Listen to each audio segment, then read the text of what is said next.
주의 은혜와 복이 이전보다 충만하시기를 축복합니다. 하나님께서 인간을 얼마나 사랑하시고 인정하시는지 그리고 기대하시는지 성경을 보면 참 잘 나와 있습니다. 우리가 지난주에는 여호수아, 하나님을 만난 사람 여호수아와 또 이스라엘 백성들을 살펴봤는데, 그때 가나안의 기업을 얻기 전에 모압 평야에서 모세의 고별 설교를 듣고 있던 이스라엘 백성들을 보시고 하나님께서 모세에게, 아직 살아있는 모세에게 하신 말씀이 있습니다. 신명기 31장 16절을 보면, 또 여호와께서 모세에게 이르시되 너는 내 조상과 함께 누우려니와 이 백성은 그 땅으로 돌아가 음란히 그 땅의 이방신들을 따르며 일어날 것이요 나를 버리고 내가 그들과 맺은 언약을 어길 것이라. 이게 웬일입니까? 40년을 하나님의 말씀을 듣고 배운 이스라엘입니다. 근데 말씀을 듣고 배우는 그 모습을 살피셨던 하나님이 모세한테 하시는 거예요. 이 백성이 들어가면 이제 가만히 일어나가지고, 쉽게 말하면 숨지기고 살다가 머리 들고 일어나서 이방신들을 향하고 음란히 그걸 섬길 거다. 그때 하나님은 알고 계시면서도 가나안 땅을 들어보내십니다. 들어가봐야 뻔하니 여기서 끝내자가 아니고, 들어가서 이렇게 될 건데 그러니까 너도 잘 들어라. 하나님의 말씀, 내가 너에게 전한 이 율법을 기록해라. 그리고 매일 읽게 해라. 듣게 해라. 외우고 지켜 행하게 해라. 이것이 하나님의 백성의 구별된 삶을 지키는 방법이었습니다. 이게 없으면 머리 들고 일어나서 이 우상에게 향하는 이스라엘 모습이 뻔하다는 거예요. 여러분, 우리가 예배가 왜 중요합니까? 하나님의 것을 놓치지 않는 마지막 몸부림, 유일한 희망이 그 예배와 하나님의 말씀을 듣는 삶에 있습니다. 그것만 지켜도 적어도 우상 숭배는 하지 않고 가나안 사람처럼 살지는 않는다는 겁니다. 요단강 건너서 길갈에 정착한 이후로 길갈에 주둔했던 이스라엘 본진, 그곳을 중심으로 해서 서서히 이제는 정복전쟁을 펼쳐갑니다. 한 해, 두 해, 세 해는 기존에 가나안 땅에 있었던 수확물들 가지고 먹고 살았다 칩시다. 그런데 넷째 해부터는 내가 농사해서 거둔 것이 없으면 굶어 죽는 겁니다. 그런데 전쟁 치러야죠. 농사해야죠. 당연히 시간이 걸릴 수밖에 없습니다. 지도를 펼쳐놓고 보면 요단 건너서 길갈, 즉 이스라엘 땅의 동편에 있었던 그 길갈에서 전 지파가 기업을 얻기까지 얼마나 오랜 세월이 걸립니까? 대략 15년, 10년이 걸렸다고 얘기를 하죠. 동쪽에서부터 서서히 가는 겁니다. 한순간에 다 이루어진 일이 아니에요. 그러다 보니 어떤 일이 생깁니까? 농사 지을 때 아쉽고 답답합니다. 왜? 나는 광야에서 40년 동안 목축했는데, 양치고 소치고 그랬는데 농사 짓는 거 어떻게 합니까? 물을 언제 들지, 씨를 언제 들지 모르잖아요. 근데 가만히 보면 이 마노아의 가정에 살던 소알 땅은, 우리 성지답사를 다녀오신 분들은 기억하실지 모르지만 굉장히 비옥한 땅입니다. 굉장히 비옥한 지중해 바다 옆에 아름다운 땅이고 평지거든요. 그곳이 처음 단지파의 기업이 됐던 곳입니다. 그런데 성경을 가만히 읽어보십시오. 단지파가 자기가 기업으로 준 땅을 대부분 지키지를 못하고 어디까지 올라가냐면 저 북쪽 에브라임 지파에 있는 저 폭포 케이사리아 북쪽까지 밀려갔거든요. 왜 밀려갔습니까? 상황이 그겁니다. 전쟁 치르고 농사하고 바쁘거든요. 하다 보니까 농사는 누가 잘 집니까? 가나안 사람들이 도사입니다. 하나님은 다 쫓아내라 했는데 데리고 살면 편할 것 같아요. 그게 노예로 드리는 겁니다. 농사를 지었어요. 어떻게 됩니까? 점점 그들이 힘을 얻게 됩니다.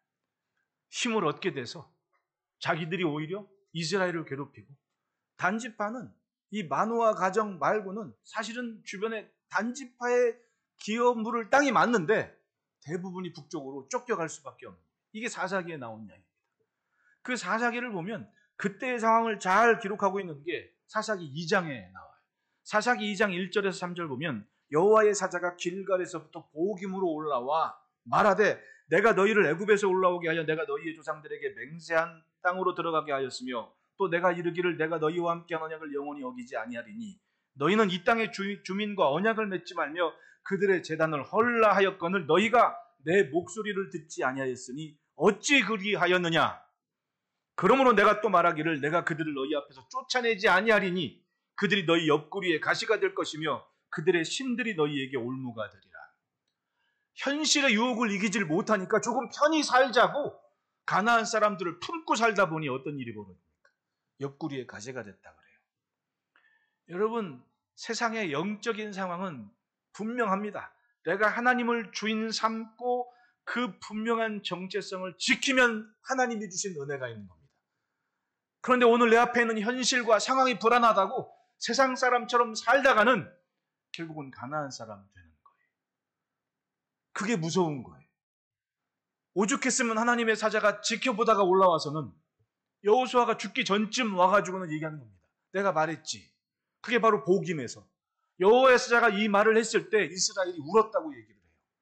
돌이켜 후회하면 뭐합니까? 자기들 상황을 보니 이미 가나안 사람 종노릇해서 기업물을 땅도 갖질 못하고 북쪽으로 쫓겨난 이 단지파 같은 사람들도 있는데, 그러니까 하나님이 중간중간에 하나님께로 향한 분명한 기준, 하나님이 주인이 아니시면 그냥 내버려 두시는 거예요. 오늘 본문에서도 1절에 뭐라 그래요? 블레셋이 40년 동안 이 단지파가 주장했던 땅을 차지하고 괴롭게 했다고 얘기해요. 여러분, 40년 동안이었다면 이 사람이 과연 미래가 있겠습니까? 10살짜리가 50살 되도록, 10살짜리가 50살 되도록 블레셋의 지배를 받았다는 얘기입니다. 그러면 여러분, 이 사람들의 자존감에 제대로 있을 것 같아요? 없어요. 없어요. 제가 처음 2002년 이스라엘 갔을 때 그 팔레스틴 사람들 모습에서 그걸 봤다니까요. 1948년 이후로 팔레스틴 사람들은 이스라엘이 점점 정착촌 건설하고 밀려나기 시작하죠. 이스라엘은 얘기한 겁니다. 여기 원래 우리 조상들 땅이었다고. 그게 사실은 그때 당시에 팔레스틴 나라가 아니었습니다. 그 사람들도 여기저기 흩어져 있는 유목민들처럼 살았던 사람들이에요. 여러분, 중동 지역 지도 한번 딱 펼쳐보십시오. 경계선, 우리나라 38선지점 꾸불꾸불 되지 않아요. 자로 딱딱 져놨죠. 왜 그랬을까요? 사우디아라비아, 리비아 어디 있다 보면은 줄자로 딱 거놓은 것 같아. 그거 자기들이 건 게 아니에요. 왜냐하면 그 이전에는 어느 부족 다 이렇게 살던 나라거든요. 근데 1948년 이후로 막 영국이 식민지 철수하고 막 이러면서 서방에서 나눠준 구획이에요, 구획. 그러니까 경계가 자로 진 듯이 정확히 짝짝짝짝 줄 자대고 근 것처럼 그렇게 경계가 나눠 있어요. 여기는 뭐, 여기는 뭐. 그 동네가 그랬다니까요. 근데 그곳에 이스라엘이 들어가서 딱 차지하고 우리 땅 할 거야. 그러면 굉장히 정치적인 이슈가 있고 뭐 복잡한 세계사 얘기하면 한두 끝도 없으니까. 근데 그 상태에서 이스라엘이 자리 잡은 이후에 남아있던 팔레스틴 사람 보십시오. 먹고 살려면 이스라엘에 와서 일을 해야 돼요. 유대인들 지역에. 곳곳에 경계, 군인들이 이제 뭐 하여튼 이스라엘은 고등학교 애들도 경계 근무를 서요, 방학 때는. 그러니까 그렇게 해서 지킨단 말입니다. 철저하게 군인받는 실탄을 가지고 있는 군인들이. 근데 그때 막 예루살렘에 자살폭탄 터지고 막 그러니까 막 시국도 어수선한데 하필이면 내가 그때 가가지고는 차를 빌려가지고는 다 세겜 땅 가봐야 될 거 아닙니까? 거기에 쫙 갔는데 검문소 있는데 보니까 차가 한 뭐 몇백 대가 서 있는 것 같아요. 줄을 막 고객길도 서 있어가지고 왜 그런가 봤는데 버스에 있는 사람, 차에 있는 사람 다 내려가지고 일렬로 줄을 세워가지고는 이스라엘 군인이 하나하나 검문하는 겁니다. 왜 왔다 갔냐 뭐하냐. 그러면 그게 한 사람이 아니라 두세 사람이 이렇게 물어요. 근데 두세 사람이 질문하는 이유가 첫 번째 질문 받은 사람, 질문한 사람의 내용, 두 번째 질문하고 답한 내용, 세 번째 질문하고 답한 내용이 같아야 돼. 이게 다르면 또다시 검문을 해. 근데 웃긴 게 뭐냐 하면 내 뒤에 빨간색 남바된 팔레스틴 자치경찰이 있었거든요. 이 사람들은 이스라엘 정부에서 허가를 내준 사람들이에요. 팔레스틴 자치구에는 니네가 치안을 담당해. 이 사람이 굉장히 간부급은 된 것 같아요. 차도 좋은 거. 그때 당시에 그 사람 타고 있던 차가 BMW인가 하여튼 팔레스틴 사람이 BMW 자기네 자치구 탄다는 거는 그 사람 신분이 된다는 사람이거든요. 게다가 빨간 넘버야. 경찰이거든요. 경찰 간부는 될 거 아닙니까? 내 뒤에 있는 거예요. 근데 이 사람이 쭈삣쭈삣 하다가 딱 하고 추월을 나가더라고. 이렇게 반대편 차선으로. 나는 한국 사람인데 내가 왜 여기 서 있어야 되냐? 라는 생각이 불현듯 들어서 그걸 쫓아갔지 뭐요. 슬금슬금 쫓아가는데 갑자기 그 검문소 딱 있는데 군인 애들이 총구를 들이대고 그 차를 딱. 나는 당연히 섰지. 내 뒤에 있으니까. 내가 그 차 뒤 쫓아갔으니까. 옆에는 한 쫙 서 있어야 했던 팔레스타인 사람들이 그 검문소를 안 뒤로보내니까 큰일 났다 이거. 괜히 쫓아왔다. 나 가슴이 덜컹해가지고 있는데 이 군인 그 선임이잖아요. 검문할 때 이 말하는 사람은 고참이고 뒤에 총 들고 있는 후임이거든. 신빙 우리 말로 얘기하면. 근데 그 선임이 문을 열더니 그 양반 멱살을 잡고 땅바닥으로 패대를 치는 거예요. 난 진짜 쫄았잖아. 그분이 뻔히 경찰 간부인데 큰일 났다 이거. 그리고는 있는데 여지없습니다. 간부여도. 거기다 세우는 거예요. 줄을. 함부로 너 왜 자꾸 추월해 나. 복잡해 막 자기들 막 하는데 나는 얌전히 있었지. 얌전히. 거기서 무슨 말을 하겠어요. 그리고 얘는 딱 와가지고 내 얼굴 딱 보니 누가 봐도 난 한국 사람이잖아. 눈도 작고. 응? 차는 꼭 헤르츠 이렇게 냈는데 이게 남의 나라 가면 꼭 써있는 걸 가지고 다니는 게 좋겠더라고요. 특히 분쟁 지역 가면 그게 좋은 것 같아요. 시끄러운 동네. 왜냐면 누가 봐도 렌트카니까 누가 봐도 얌전히 여권도 밀고 이렇게 저렇게 내가 목사인데 또 하소연을 하니까 그나마 그 후임한테 총 내리라고 그러면서 지나가라고 해가지고 그러고 왔잖아요. 안 그랬으면 반나절도 기다려야겠지. 근데 내가 딱 지나오면서 룸밀러로 이렇게 딱 보니까 이게 현실이구나. 그 사람들은 맞아요. 1948년 이후로 자기네 나라도 가지를 못했고 왜? 먹고는 살아야 되니까 이스라엘 시민권은 받아야 되잖아. 그럼 시민권 받은 사람은 그래도 그 이스라엘 중에 같이 살아. 시민권을 받았기 때문에 이 사람들은 팔레스타인 사람들한테는 역적이라고 배신자라고 손가락질 받아 살지만 속이 얼마나 문드러지겠어. 시민권 안 받은 사람들은 자치구에 살아. 자치구에 사는데 먹을 게 없잖아. 어떻게? 검문소에서 자기 신분 보장받고 길거리로 나와. 유대인 지역으로 나와서 농사를 짓든 건축을 하든 뭐하든 노무자, 노예. 쉽게 말하면 우리나라는 용역시장에 가서 일하는 걸 해야 빵 한 조각 사가지고 자기네 동네로 들어가는 거야. 그건 어느 때 못 들어가서 밤새. 그러면 자기 식구들은 굶을 수도 있는 거지. 그러니까 검문소에서 다들 이루고 있는 거예요. 근데 생각해 보십시오. 자기 아빠가 그랬고 자기가 그러고 자기 아들이 그래. 그 사람들 현실이에요. 이미 자존감은 무너지는 거예요. 고대 사회로 돌아가서 블레셋 사람이 40년을 이 지역을 관할하고 있었다고. 블레셋 사람 보면 어떤 생각 들었을까요? 이미 속된 말로 그 꼴 보기 싫어서 북쪽으로 가는 사람들도 많아. 근데 이 마노아의 가정은 신기하게도 거기서 자기 기업을 이루고 자리를 지키며 살고 있는 가정이었어요. 그러고 보면 이 마노아나 그 집 아내는 대단한 사람들 아닙니까? 그 꼴 보기 싫어서 북쪽으로 이주해 간 사람들 많은데 그래도 자기들 조상이 주신 하나님의 기업인데 어딜 가겠냐고 놀러 앉은 사람이 이 집 사람들인 거예요. 그러면 이 사람들이 사실은 신앙이 있는 사람입니까? 없는 사람입니까? 신앙이 근성이 있는 사람이야. 내가 예배 전에 얘기했지만 썩어 문드러져도 놓치지 않는 것 한 가지만 있으면 거기는 굉장한 역사가 시작될 기폭제가 된다고 나는 생각을 해요. 아까 조은하 선교사 얘기했듯이 나는 마노아의 가정이 그런 가정이었다고 생각을 합니다. 그러니까 때가 지나서 어떤 순간 하나님께서 지켜보시다가 하나님의 일을 시작하는데 출산하지 못하고 그리고 답답한 세월을 지나고 있던 이 마노아의 가정에 여호와의 사자가 찾아온 거예요. 그냥 찾아왔겠습니까? 오늘 읽은 본문을 보면 대단한 그런 신앙적 요소들이 이 집 안에는 있었던 겁니다. 따지고 보면 40년 블레셋에 얽매여서 살고 있던 그 동네에 이 마노아의 가정은 신앙의 끈기와 근성을 가진 놀라운 집안이었습니다. 저는 그렇게 해석을 했어요. 이게 바로 그 시대의 신앙의 명가 아니겠습니까? 그랬더니 하나님이 찾아오시고 만나주시는 겁니다. 1절 보십시오. 이스라엘 자손이 다시 여호와의 목전에 악을 행하였으므로 여호와께서 그들을 40년 동안 블레셋 사람에게 넘겨주니라. 모든 사람이 하나님 없이 우상 숭배하는 시대였다고 얘기를 하지 않습니까? 그것 때문에 40년 블레셋에 노예 생활하는 수밖에 없는 사로잡혀 사는 눈앞에 뻔히 10살부터 50살까지 블레셋이 만나면 주눅들 수밖에 없는 그런 환경 속에서 성장을 했다는 겁니다. 그런데 마노아의 가정은 분명한 게 있었습니다. 하나님을 놓치지 않는 것. 따라합시다. 주인을 잘 섬기자. 그러니까 하나님의 사자가 왔을 때 알아보잖아요. 그리고 기도하러 가잖아요.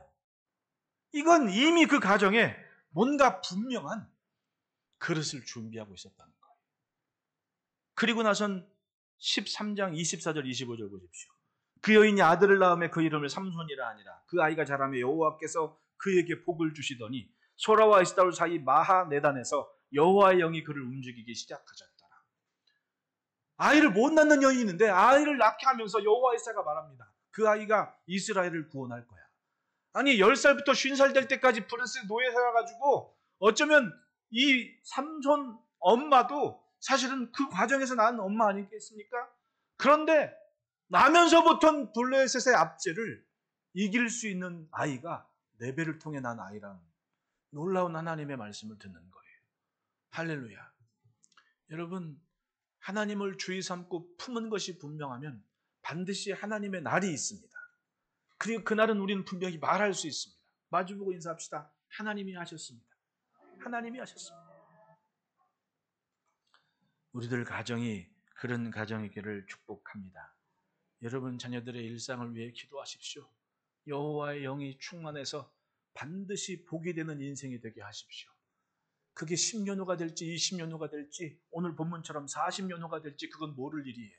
하지만 끈기를 가지고 그 시대의 문제 앞에 좌절하기보다 주의 영을 그리고 하나님의 복을 사모하는 그 가정에 하나님이 나타나셨다는 것.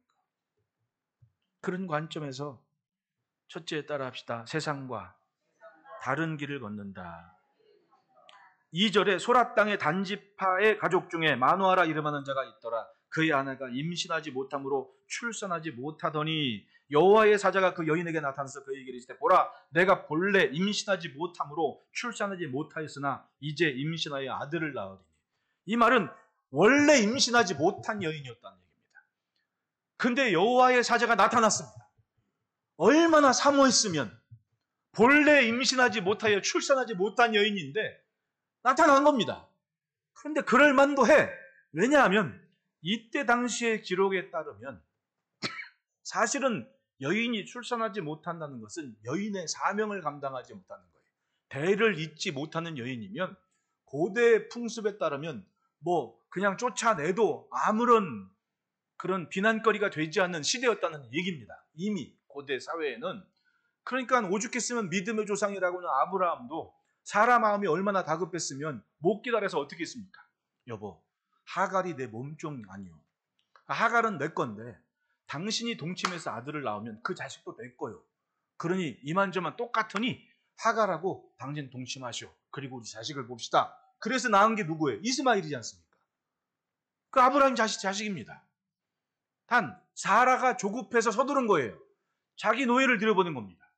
야곱도 그 레아와 라헬의 몸종이 실바하고 빌하 아닙니까?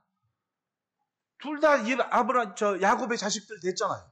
그것처럼 그런 식으로 자식을 봤단 말입니다. 창세기 38장에 유다도 며느리 다말을 통해서 그렇게 자식을 보지 않았습니까?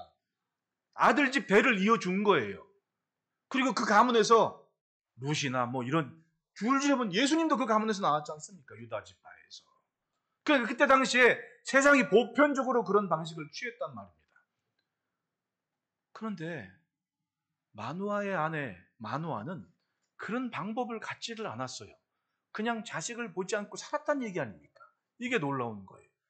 비교를 하자면 사람들이 살면서 그러잖아요. 누구네는 어떻고 누구는 어떻고 아무데는 어떻고. 여러분 그렇게 비교하면 못 살았을 거예요. 당장에 그 앞에 보십시오. 사사기 12장 13절 14절을 보면 그 뒤를 이어 비라돈 사람 hil렐의 아들 압돈이 이스라엘의 사사가 되었더라. 압돈이라는 사람이 이스라엘의 사사가 됐는데 그에게 아들 40명과 손자 30명이 있었다고 얘기를 해요. 여러분 아들 40이 손자 30을 낳았어. 계속 또 낳을 거야. 그러면 남자만 70인데 그 70이 아버지 일어나셨어요 하고 인사해 보십시오. 이 사람 아침에 인사받으려면 1시간도 넘어. 다 인사받으려면 왜?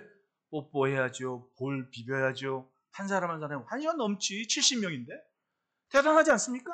이게 그 시대의 보편적인 모습이에요. 왜? 앞에 12장 8절 9절 그 드리로 베들레헴 입산이 이스라엘 역사가 되었더라. 그가 아들 30명과 딸 30명을 뒀다고 얘기해요. 이 집도 보통은 아니야. 기본이 60이야. 대단히 잘 낳는 집안들 아닙니까? 이게 그 시대에 자식을 낳는 집안들 보편적인 모습이었거든. 근데 마노아는 장가를 가서 결혼을 했는데 부인이 애를 못 낳는 사람이었어. 그럼 절망스러운 거 아닙니까? 야, 이웃 동네 누구는 30명 아들 낳는데 야, 아침에 일어나면 애 30명이 와서 인사를 한대. 두고두고 그런 소리 들을 거 아닙니까? 그런데 어디 하나 실망했다는 얘기가 없어요. 그런 관점을 보면 뭔가 다른 집안이에요.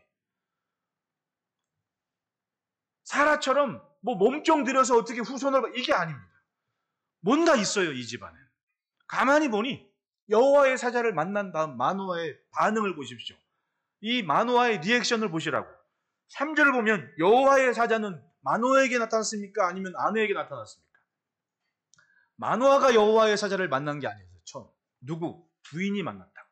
그 부인이 여호와의 사자가 부인을 찾아올 정도로 뭔가 이 여인에게 가슴에 응어리진 소원은 품고 살았을 거 아닙니까?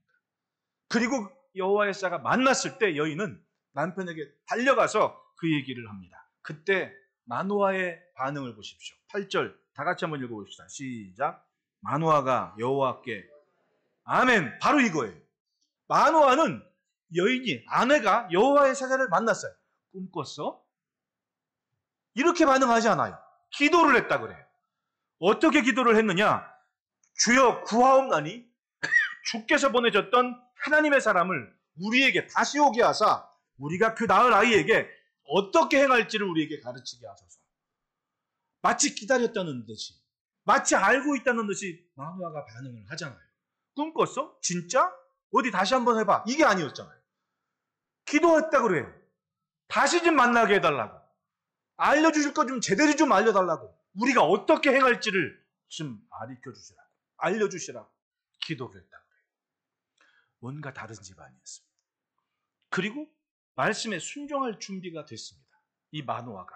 12절을 보면 마노아가 이르되 이제 당신의 말씀대로 되기를 원하나이다. 여호와의 사자가 진짜 나타나서 너 포도주와 독주를 마시지 말고 즉 나실인의 규례를 지키며 하나님께 그 아이를 바친 기간을 가져라. 너도 마찬가지고. 그러면 그 아이가 머리가 자라기까지 뭐 쭉쭉 얘기하니까 마노아가 뭐래요? 다 듣고 이제 당신의 말씀대로 되기를 원하나이다.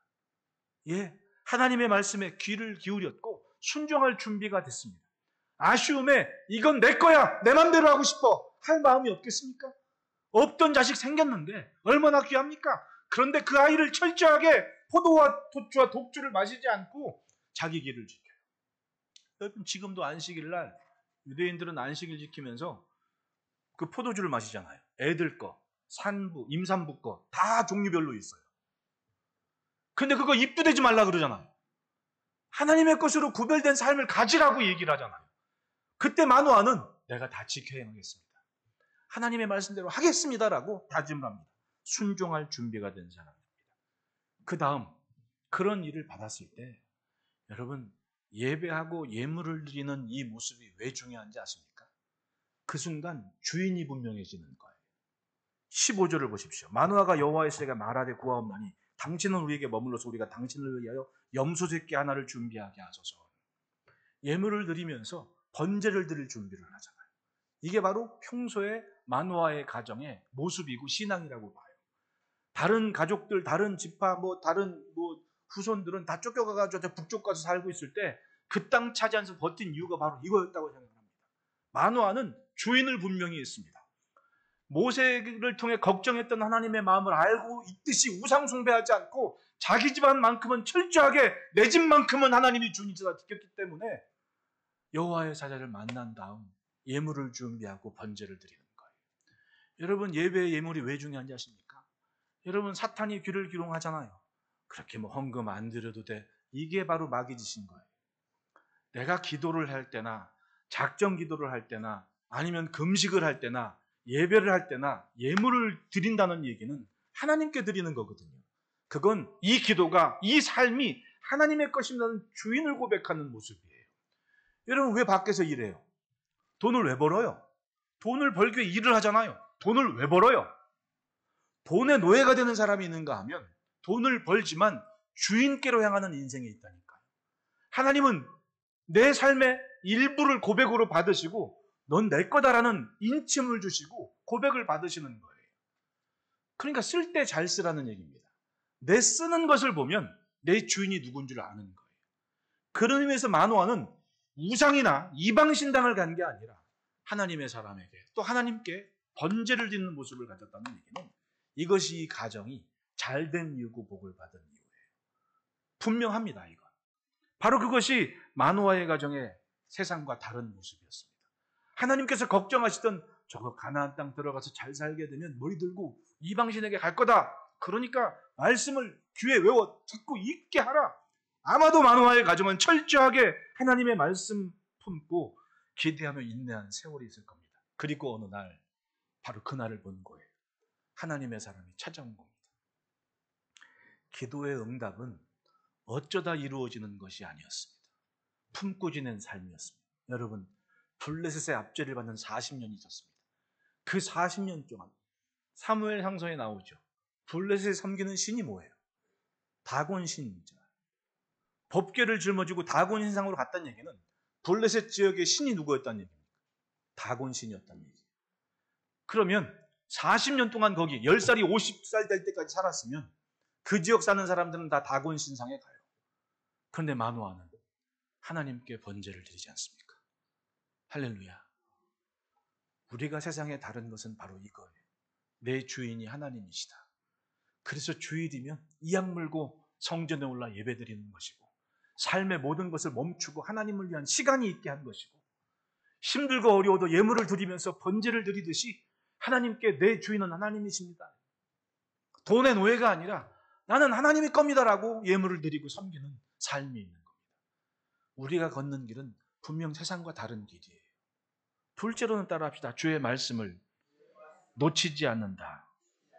6절 7절에 이에 그 여인이 가서 그의 남편에게 이르되 하나님의 사람이 내게 오셨는데 그의 모습이 하나님의 사자의 용모 같아서 심히 두려움으로 지금 알아봤다는 거예요. 여인이 어디서 왔는지를 내가 묻지를 못하고 그도 자기 이름을 내게 이르지 않았으며 7절에 그가 내게 이르기를 보라 네가 임신하여 아들을 낳으리니 이제 포도주와 독주를 마시지 말며 어떤 부정한 것도 먹지 말라. 이 아이는 태에서부터 그가 죽는 날까지 하나님께 바쳐진 나시린됨이라 하더이다. 즉 이 엄마는 애 낳을 때까지 포도주와 독주를 입에도 대지 않은 겁니다. 그 말은 식탁이 부실해진 거예요. 뭐 때문에? 자신에게 말씀하신 하나님의 음성 때문에. 이스라엘은 예나 지금이나 포도주는 빠지지 않는 식탁이었어요. 왜? 그 동네는 물이 수질이 일단 석회지 우리나라처럼 수돗물 틀고 마시는 그런 나라가 아닙니다. 그러니까 이스라엘에서 선교 활동 한 10년 이상 하신 분들은 전부 다 치아가 상해. 왠지 아세요? 내가 권사님들 저 성지답사 가면 호텔에서 꼭 이 닦을 때는 생수 갖고 쓰라고 하시는 이유가 그거예요. 석회질로 이 닦으면 그게 쌓이고 쌓여가지고 이게 다 상해요. 그러니까 치주질환이 생긴단 말이야. 그러니까 이 사람들은 레몬물 또 포도주 이건 필수인 거예요. 왜? 그게 석회질을 녹여주기 때문에. 그래서 그거 먹는 거예요. 그런데 그렇게 따지면 이 엄마는 아이를 가진 1년 동안은 포도주를 입에도 대지를 못했습니다. 그러면 식탁에서 정말 중요한 어떤 집은 떡하고 포도주가 전부인데 예수님 성만찬 그거에 딱 그 상황. 즉 부실한 식탁을 대한 겁니다. 그런데 그 말씀을 그대로 지켜 행한 거예요. 대단하지 않습니까? 하나님의 말씀을 놓치지 않고 자기 남편한테 이야기를 합니다. 여호와의 사자를 만났고 하나님께서 하실 일을 들었을 때 여인은 아멘으로 받고 그 절박한 현실을 넘어서는 계시로 믿고 그 말씀을 품었다는 거예요. 따지고 보면 절망스러운 세월을 보낼 수 있었던 여인입니다. 내가 아쉽고 답답한 문제가 많을 때 그 아쉬움과 답답함에 무너지는 인생이 얼마나 많아요. 이래서 핑계 저래서 핑계 남 탓하면서 무너지지 않습니까? 제가 앞에 그 찬송하면서 얘기했던 그 친구도 대단하다는 얘기가 그겁니다. 사진을 찍는데 둘 다 쭈삣쭈삣. 제가 다른 여인하고 외간 여인하고 사진을 찍는 사람이 아니거든요. 예? 그 둘이 찍은 거 보니까 찍으면서 그래 저 교수가 아이고 둘 다 아주 그냥 쫄아가지고 사진을 찍는구나 그랬거든요. 미국 로버트 클린턴 교수님이 그렇게 얘기해. 쫄아가지고 사진을 찍는구나 그랬거든요. 왜? 그이도 남편이 있고 나도 아내가 있는데. 근데 이 가사가 참 귀해가지고 내가 한번. 근데 만약에 결혼 전에 종로 고시원 바닥에서 아빠 죽을 때 불도 못 떼고 괴로울 때 자기 신세 타령하면서 하나님 원망하고 아버지 원망하고 엄마 원망 그렇게 지냈어 보십시오. 뭐가 됐겠어. 그러면 그 딸은 평생 남 원망하면서 하는 딸이 됐을 거야. 근데 그 절박하고 고통하는 중에 하나님 놓치지 않고 기도하면서 십자가를 품겠다고 다른 천정이 십자가도 그이가 가사 쓴 거거든요. 놓치지 않겠다는 거 아닙니까? 그래도 하나님만은 놓치지 않겠다. 그랬더니 어느 틈엔가 그냥 그 일반인들도 잘 마주 가고 싶어하는 고든 코넬 총장 대신 여기 와가지고 인사하는 만큼은 성장을 한 거야. 그게 잘 되는 거 보니까 기분이 좋더라고 나는. 그런 거 보면은 여러분도 잘 될 겁니다. 놓치지 않는 신앙의 명가로 잘 될 겁니다. 반드시. 그게 10년 후가 될지 20년 후 40년 후가 될지는 몰라. 하지만 하나님을 놓치지 않고 말씀을 놓치지 않는 심령에게는 반드시 그날이 있다는 거예요. 여인은 그날을 만났고 마노아도 그날을 만난 겁니다. 아쉬움이 많기 때문에 삐뚤어지기보다는 그래서 더 기도하고 하나님을 찾는 몸부림이 필요한 겁니다. 사라도 리브가도 사무엘의 엄마 한나도 세례요한 엄마도 마리아도 다 그런 안 되는 게 많은 인생이었지만 그 절실한 중에 하나님의 것은 놓치지 않는 몸부림이 있었고 그리고 그날을 맞이하는 거예요. 그날은 나의 날이 아닙니다. 하나님의 날. 그날이 내게 있기를 소원하십시오. 따라합시다. 하나님은 아신다. 우리가 13장을 이렇게 하면 만호하는 나라도 엄마 이름은 모르잖아요.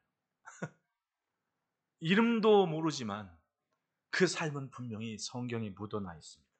구별된 삶을 지킬 만한 인생을 보셨고 그렇게 하셨습니다. 무엇보다도 이 여인은 그렇게 경험 없는 중에도 그 말을 고스란히 듣고 남편한테 가서 고스란히 이야기를 합니다. 얼마나 대단합니까? 이게 여인의 위대한 모습이었다고 생각을 해요. 하나님의 말씀은 놓치지 않았습니다. 그리고 이스라엘의 구원을 기대하는 자신에게 주신 약속대로 그렇게 자식을 길러냈고 그 자식이 커서 주의 영이 충만하고 여호와께서 복을 주신 자식 돼서 이스라엘을 블레셋의 압제에서 구원하는 대단한 용사가 되지 않습니까? 할렐루야.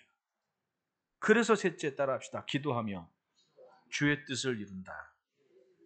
8절에 마노아가 여호와께 기도하기를 주여 구하옵나니 주께서 보내셨던 하나님의 사람을 우리에게 다시 오게 하사 우리가 그 낳을 아이에게 어떻게 행할지를 우리에게 가르치게 하소서 하니 삼손의 아버지 마노아는 정말 신실한 사람이 분명해요. 왜? 말을 듣고 당황하기보다 인정하잖아요. 그러면 바로 기도하면서 하나님 더 가르쳐주세요. 하나님 더 알려주세요. 라고 기도를 했다는 거예요. 여러분 소원이 있거든 그리고 주의 말씀이 들리거든 기도의 자리에 나아가시기를 축원합니다.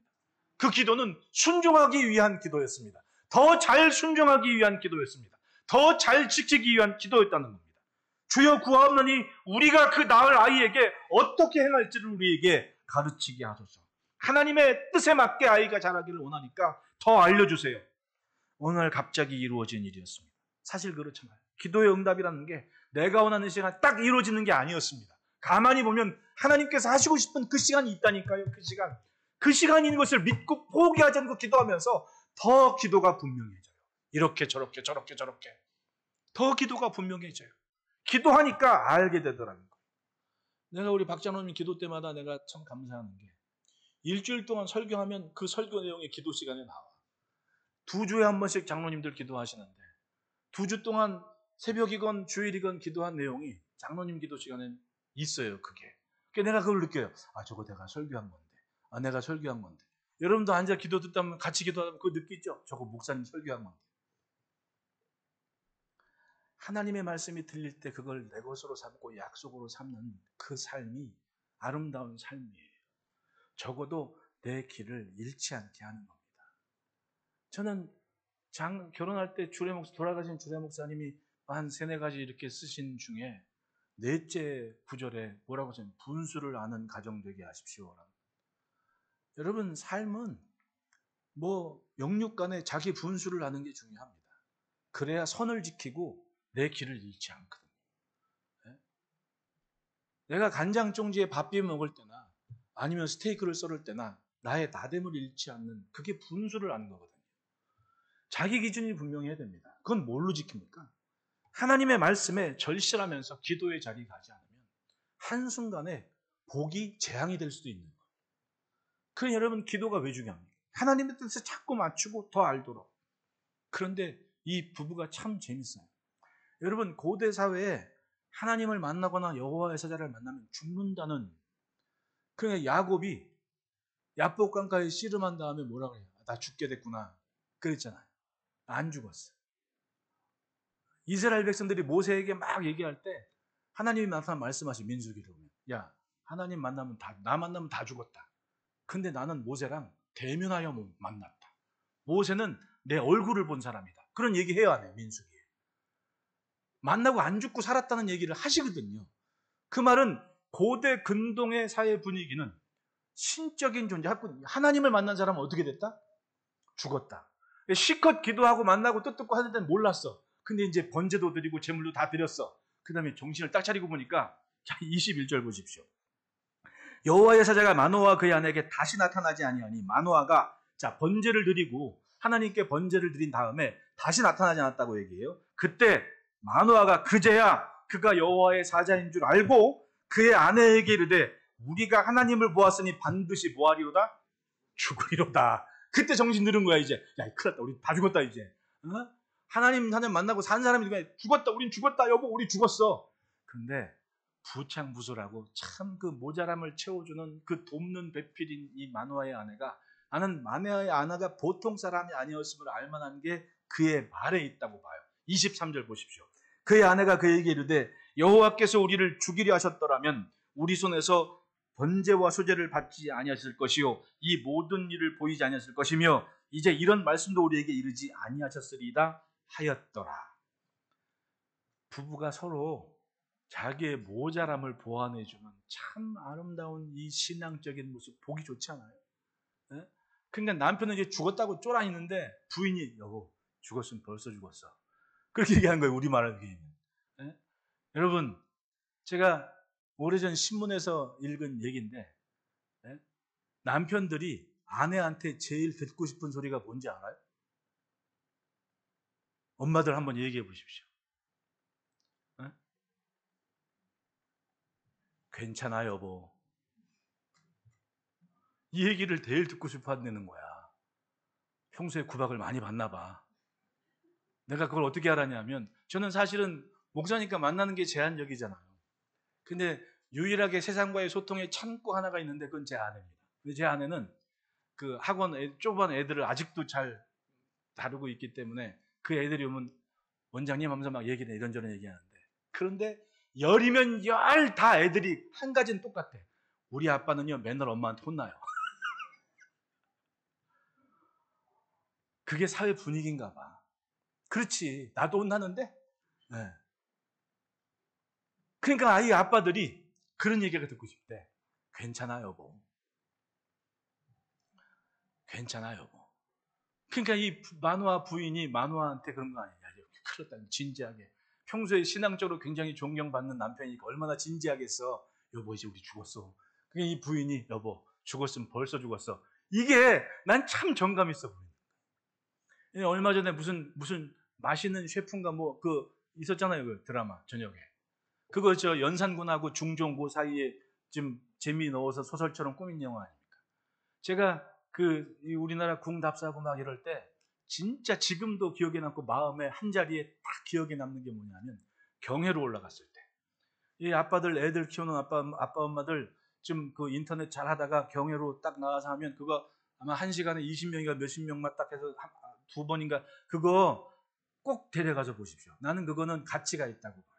그 처음 시작할 때 제가 어떻게 잡아서 우리 시찰의 목사님들하고 같이 이렇게 같이 가서 한번 갔던 적이 있는데, 그 제한 시간이 있거든요. 20명인가 딱 경회로 딱 올라가면 그 여름에 딱 올라가잖아요. 진짜 지혜로운 게 그 경회로 바닥이 만찬장이잖아요. 바닥이 그냥 평평한 게 아니야. 약간씩 이렇게 올라서, 그리고 왕이 앉을 만한 쯤 되면 그 평상에서 제일 높은 자리야. 게다가 그걸 만들면서 틈을 만들어 놨는데 바닥에서 에어컨 바람 트는 것처럼 바람이 슉 올라와요. 그러니까 저 그늘 밖은, 경회로 밖은 떼약볕인데 경회로에 딱 앉으면 엉덩이에 바람이 살랑살랑 올라와. 기가 막히잖아요. 그리고 나서 오른쪽을 딱 보면 뭐가 보이냐면 서쪽 니엇니엇 해지는 쪽에 인왕산 치마바위가 보이는 겁니다. 왜 치마바위인지 아세요? 연산군이 그렇게 폭정을 해가지고 막 그때 이복 동생이었던 징성대군이 쫄아가지고 나도 죽었구나 하는데 어느 날 밤에 자기 집에 궁궐에서 군사들이 막 몰려와가지고는 밖에 진을 친 거예요. 그때 징성대군 부인이 누구예요? 단경왕입니다. 단경왕. 신씨 딸. 폐위됐다가 이제 그 부인이 그런 얘기를 하는 거예요. 여보, 우리가 끝은 모르는데 그 군사들 말 궁둥이가 어디를 향해 있어? 말머리가 향해 있어? 말꼬리가 향해 있어? 했더니 밖에 다녀온 사람이 그러더래. 말 궁둥이가 우리 집을 향하고 있다고. 그때 당경왕이가 쫄아가지고 자살하려고 그러는 자기 남편한테 여보 죽지 마오. 말 궁둥이가 우리 집을 향하고 있으면 저 군사들은 당신 지키는 것이니까 당신 왕이 될 준비하시오. 이랬다잖아요. 근데 자기 아버지, 그러니까 그 연산군에서 여기정인가 뭐 하여튼 그 자리하고 있던 벼슬하고 있던 사람이 아버지가 신수군이었는데 그 반정 일으킨 사람들이 죽였거든요. 근데 죽인 사람 딸이 왕후가 된 거 아니야. 그러니까 이 대신들이 어떤 사람들이, 그러니까 패거리 하는 사람들이 제일 나라 망치는 사람들이야. 예나 지금이나. 그러니까 어떻게 됩니까? 저 왕후가 살아있는 한 우리 목숨도 파리 목숨일 테니 저 진성대군 저 왕 저 중종이 나중에 커가지고는 세 부리면 다 죽일 거 아니냐. 폐위를 해야 된다. 그래가지고는 전하 뭐 통촉 하시옵소서 막 그래가지고는 단경 왕후를 폐위한 거 아닙니까? 그래서 밖으로 내보낸 거예요. 사가로 내보냈는데 자기 남편 생각하는 단경 왕후가 매일 아침이면 왕궁을 향해 절을 하고 자기 남편 자기 볼까봐 치마를 펄럭이면서 그랬다는 바위가 인왕산 치마바위라고? 재밌죠? 이건 들어도 재밌는 것 같아. 근데 난 경회를 서가지고 잠깐 중종의 마음으로 그 치마바위를 이렇게 딱 쳐다보니까 재밌더라고. 그 부인 한마디 아니었으면 죽었을 거 아닙니까? 여보 잠시만. 말이 어디를 보고 있어? 말꼬리가 우리 집을 향하고 있다고. 그럼 당신 왕이 될 준비야. 얼마나 지혜로워. 딱 이거야. 마누아가 참 큰일 났다 죽었다 절망하고 있을 때, 실컷 은혜 받고 죽겠다 하고 있을 때 부인이 여보 남편 죽었으면 벌써 죽었어. 얼마나 정스러워요. 그렇게 기도를 하면서 남편과 아내가 함께 기른 자식이 바로 삼손이었던 거예요. 사사기 13장 24절 25절 그 여인이 아들을 낳으며 그 이름은 삼손이라. 그 아이가 자라며 여호와께서 그에게 복을 주셨더니 소다와 이스라엘 사이에 마흔에 단해서 여호와 영이 그를 움직이기 시작하였더라. 하나님의 영에 따라 움직이는 아이가 세상에 아장아장 다니기 시작합니다. 아마도 마노아와 삼손의 엄마는 하나님의 사자의 음성이 떠나지 않았겠죠. 아장아장 그 걷는 아이가 40년 브레스의 압제를 넘어서게 할 그런 장군 장사가 될 것. 그러니 그 아이가 10대 되고 뭐 20대 되면, 즉 행세할 때 어간 60년 세월 지난 거 아닙니까? 60년 세월. 그걸 견디고 버티며 주의 영에 충만한 아이가 주의를 감당하는 모습을 봤다는 거예요. 여러분 지금만 보지 마십시오. 항상 자녀들을 위해 주의 영에 충만한 하나님의 복을 누리는 그 세대가 됨을 축복하며 기도합시다. 그 기도가 미래를 만드는 겁니다. 그리고 가정 안에서도 항상 덕이 되고 유익이 되는 말을 합시다. 괜찮아, 괜찮아. 기도하면 돼. 이 한마디가 얼마나 큰 힘이 되겠습니까? 세상은 판단하는 사람은 많아요. 근데 수습하려는 사람은 적어. 그래서 세상이 어려운 거 아닙니까? 마주보고 인사합시다. 잘 삽시다. 믿음의 가정 안에 다 담겨 있습니다. 믿음의 가정 안에 세계가 있는 거예요. 그 세계는 바로 신앙에 있는 겁니다. 어떤 상황에서도 하나님만은 놓치지 않는 그 근성만 지켜내면 10년 후가 될지 20년 후가 될지 60년 후가 될지 모르지만 반드시 하나님의 복을 받아 주의 영으로 다스림받는 인생이 우리의 미래가 될 줄로 믿습니다. 이제 당신의 말씀대로 되기를 원하나이다. 기도했던 하나님 앞에 있는 가정의 모습처럼 우리들 가정이 그런 신앙의 명가이기를 축복합니다. 기도하겠습니다.